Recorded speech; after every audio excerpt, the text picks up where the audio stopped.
The forgotten pirate ship designs that changed naval warfare. You've seen them in paintings: tall ships with black sails, skull flags, and cannons flashing in the dark. But behind the legend of pirate ships lies a truth most history books skip. Pirates didn't build ships. They stole them, and then they transformed them. They took slow merchant vessels and reshaped them into fast, silent killers, ghosts that outsailed the navies meant to destroy them. These were the forgotten pirate ship designs that changed naval warfare itself. Act 1. The birth of a pirate fleet. In the early 1700s, the Caribbean was a gold mine floating on water. Spanish galleons carried treasure from the New World. Merchant ships hauled spices, sugar, and silk, and every one of them was a target. But pirates had a problem. They didn't own shipyards. They couldn't commission warships.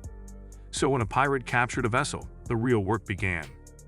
On hidden beaches and quiet coves, crews stripped their prizes bare, heavy guns removed, decks rebuilt, sails cut down, hulls shaved and retarred. Speed was life. Stealth was profit. Captain low growl. She's too heavy. Lose the cargo deck, raise the stern, and cut her waterline clean. We'll make her fly, not float. That was pirate engineering, fast, brutal, and brilliant. Act 2. The design secrets of speed. Every pirate ship began as something ordinary: a sloop, a brig, or a schooner. But what they did to those ships changed everything. First, the hull. Pirates shaved them thinner, sometimes removing decorative woodwork to make them lighter. A leaner ship meant less drag and faster turns. Second, the sails. They added extra canvas, using captured cloth or stolen rigging to increase the sail area. More wind meant more speed, but it also meant risk. Pirate: she'll rip her seams in a storm, but she'll outrun the Navy twice over. Third, the masts. Some pirates tilted them backward, giving a raked look that cut through the air and made the ship more agile when tacking. From a distance, that sleek silhouette looked unnatural, like a predator on water. And lastly, the ballast. Pirates removed cargo holds to fit cannons or hide treasure, then redistributed weight to keep balance even when running light. They didn't follow blueprints. They followed instinct, and it worked. Act 3. The sloop revolution. Among all ship types, one became the pirates' favorite: the sloop. Small, narrow, single-masted, built for trade, not war. But in pirate hands, it became a nightmare. A well-rigged sloop could sail faster than a frigate and slip through shallow waters where larger ships ran aground. That meant pirates could strike, disappear into mangroves, and vanish before dawn. Blackbeard's Queen Anne's Revenge began as a French slave ship, massive and slow. He modified it, adding extra guns and adjusting the rig, turning it into a floating fortress. But smaller crews, like Calico Jack Rackham's, preferred speed over power. Pirate: smirking. No need for armor when they can't catch you. And that philosophy, agility over brute force, would later inspire actual naval design. Act 4. Camouflage and deception. Pirates weren't just shipwrights, they were illusionists. They learned to disguise their vessels, sometimes painting hulls with faded merchant colors, flying false flags, or rigging dummy masts to appear harmless. Pirate whisper. Hold the black flag till we're close enough to smell their fear.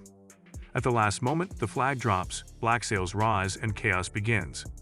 This tactic of deceptive signaling was later adopted by privateers and even navies, the early form of false flag warfare. But pirates took it further.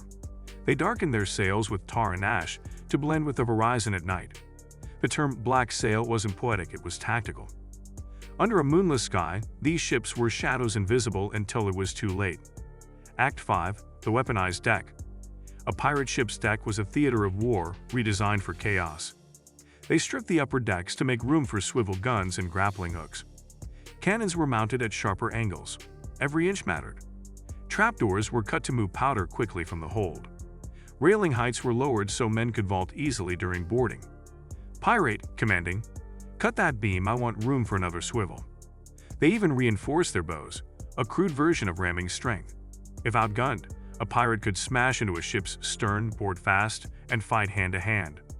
Their ships were weapons, built to close distance fast and strike where no one expected. Act 6. Stealth over steel. Most navies built for power: thick hulls, long guns, and rigid formations. Pirates built for silence.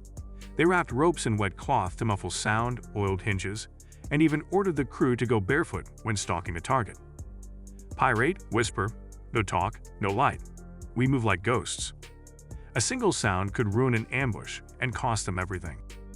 That level of stealth, the obsession with silence, would later influence private naval operations and night raiding strategies centuries later.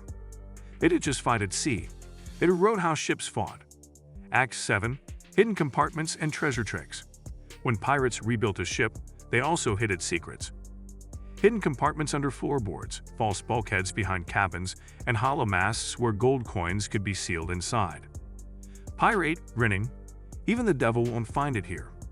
Some hid weapons the same way, collapsible boarding pikes or pistols tucked into hollow beams. Naval search crews often seized captured pirate ships, only to discover more contraband years later. Those secret spaces became part of the design legacy. Merchant ships in the 18th century began adding concealment panels inspired not by lawmen, but by the lawless. Act 8. The psychology of design. The pirates' modifications weren't just mechanical, they were psychological. A dark hull, tilted mast, and low-flying black sail created an image of menace. Ships looked alive like beasts gliding across the sea. Pirate softly. Let them see the black wing, and they'll surrender before we fire a shot. Fear saved them ammunition. Design itself became a weapon. It's said that when Spanish convoys spotted a certain silhouette against the sunset, a narrow hull, twin masts at a rake, they'd scatter instantly. That's how powerful a pirate's design could be. Act 9. The shadow of innovation. Ironically, the very navies that hunted pirates soon began copying them.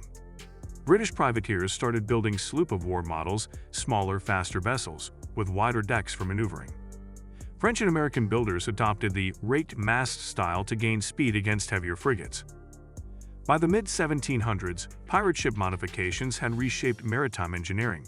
Pirates were gone, but their blueprints lingered like ghosts. Act 10. The final voyage, ending scene. Imagine it, a small dark ship cutting through moonlight. No lights, no flag, no sound but the sea. That was the legacy of the pirate engineers, men who built nothing, yet changed everything. Their ships weren't monuments. They were living creatures, lean, fast, silent. Born of necessity, built by hand, perfected by desperation. Pirate. No ship built by kings could ever catch the wind like ours. They vanished one by one, sunk, burned, or captured. But their ideas sailed on. In every fast warship, every stealth cruiser, every Navy vessel that prizes speed over size. Closing. So the next time you see a sleek ship cut across the water, remember, it's chasing the ghost of pirates. Men who stole ships, and in doing so, redesigned the sea itself. Final line whisper. This was the forgotten pirate ship designs that changed naval warfare, where invention was born not in shipyards, but in rebellion.